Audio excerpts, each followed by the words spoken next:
নবী হযরত মুহাম্মদ মুস্তাফা সাল্লাল্লাহু আলাইহি সাল্লাম সে মায়ের গর্ভে থাকতেই তার পিতা ইন্তেকাল করেন এবং দুনিয়ায় ভূমিষ্ঠ হওয়ার পর 6 বছর বয়স হওয়ার পর তার আম্মা ইন্তেকাল করেন। আল্লাহ নবী সাল্লাল্লাহু আলাইহি সাল্লাম ইতিম ছিলেন। ইতিমকে মহব্বত করা লাগে, ইতিমকে ভালোবাসা লাগে, ইতিমকে দয়া করা লাগে, ইতিমকে বেশি বেশি ভালোবাসা এবং মহব্বত করা লাগে। কারণ আল্লাহ নবী সাল্লাল্লাহু আলাইহি সাল্লাম সে নিজে ইতিম ছিলেন। আল্লাহ নবী সাল্লাল্লাহু আলাইহি সাল্লাম আমার আপনার জন্য কতই না মেহনত করতেন, আমার আপনার জন্য আল্লাহ রাব্বুল আলামিনের কাছে কতই দোয়া করতেন।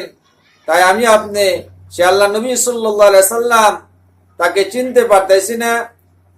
সে যেটা কাম করার জন্য বলছেন সেই কাজ আমি আপনি করতে পারতেছি না। আল্লাহ নবী সাল্লাল্লাহু আলাইহি সাল্লাম তার সাহাবারা আমাদের জন্য কত মেহনত করছেন, কত কষ্ট করছেন। তিনারা না খেয়ে দিন প্রচার করছেন। সেই দিন আমি আপনি পেয়েছি তাদের মেহনতের বদৌলতে, তাদের মেহনতের পরিবর্তে আমি আপনি দিন পেয়েছি। এক সাহাবা ছিলেন, সেই সাহাবা শয়তানকে 3 দিন বন্দী করে রাখছেন। সেই সাহাবার নাম কি জানেন? সেই সাহাবার নাম হইল হযরত আবু হুরায়রা রাদিয়াল্লাহু তাআলা আনহু। হযরত আবু হুরায়রা রাদিয়াল্লাহু তাআলা আনহু শয়তানকে 3 দিন বন্দী করে রাখছিলেন। আর এক সাহাবা আছেন, যে সাহাবা দাজ্জালকে দেখছিলেন। সেই সাহাবা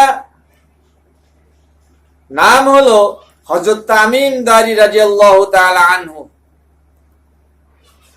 আল্লাহ নবী সাল্লাল্লাহু আলাইহি সাল্লাম আমাদের জন্য আল্লাহর কাছে দোয়া করছেন, সেই কষ্ট করছেন, কিন্তু আমাদের জন্য আল্লাহর কাছে দোয়া করছেন।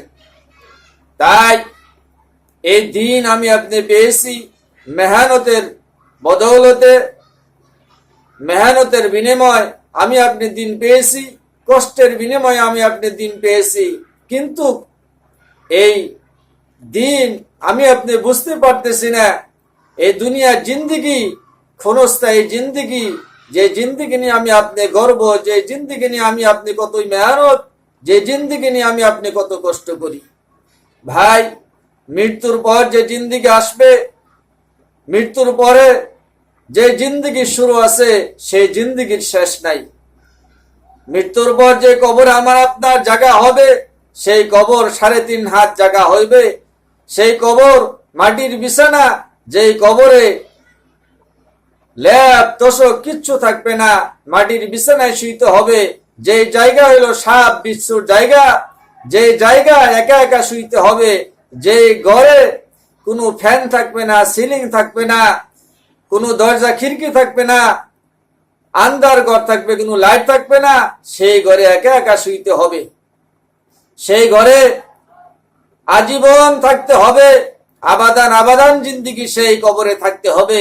সেই কবরের কথা আমি আপনি ভাবি, সেই কবরের কথা আমি আপনি চিন্তা করি। কবরটা হইল যে আল্লাহওয়ালা, যে ইমানদার, তার জন্য সেই কবরটা হইল জান্নাতের একটা গর্ত। আর যে ইমানদার না, যে আল্লাহওয়ালা না, যে দিনদার না, তার জন্য কবরটা হবে জাহান্নামের গর্ত। তাই এই দুনিয়ায় যতদিন জীবিত আছি আল্লাহর পথে চলি, সৎ পথে আমি আপনি চলার চেষ্টা করি।